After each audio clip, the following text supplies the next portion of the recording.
Hello, welcome to Reading Time. My name's Time, and this week we're reading The Jungle Book by Rudyard Kipling. Let's get to reading.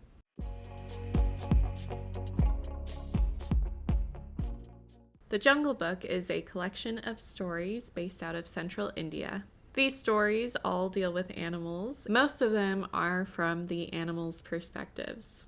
The best known story from this book is the one dealing with Mowgli, which was adapted into a Disney animated film.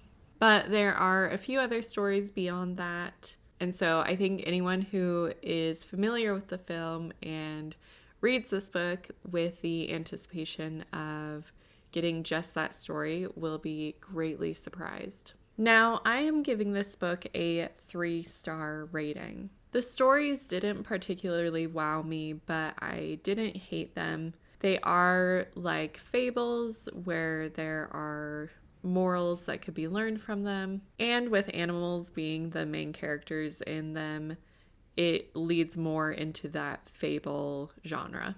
And I think some of why I didn't necessarily enjoy this book as much as some of the other ones on the list is that I did come into it anticipating the story from the Disney film. Now, obviously, I wasn't expecting the exact same story, as Disney adaptations definitely tend to change the original story quite a bit, but I was not anticipating all of these other stories. Also, throughout the stories, you can definitely feel that Kipling was very pro-imperialistic. His stories tend to praise the white men in the stories, and so I think I had issue with that as well. It was very tiresome. And imperialism really silenced a lot of different cultures and ideas. So it's hard for me to feel supportive of a book that has these pro-imperialism ideals. However, the writing was poetic at times and the stories were generally enjoyable, so that's why I'm putting it kind of middle of the road with a 3-star rating. As far as content goes for this book, most of the content is related to violence. There are instances of animals fighting each other and at times killing one another. There are instances of men killing animals. And there is talk of war, especially in the last story, where the various wartime animals are talking about how their way of fighting is superior to the other ways of fighting. In the first story with Mowgli, there's also the addition of Shere Khan, the tiger, stealing and eating children. So there's definitely some violence and scariness with all of those. Additionally, in one of the Mowgli stories, some of the people are smoking a hookah, but outside of all of that, there is no additional content. Reading level wise, I would put this at a 5th through 7th grade reading level. It would be age appropriate for middle schoolers, and as traditional literature such as fables are discussed in that early middle school, late elementary school age range, it would be appropriate to bring these stories in as examples.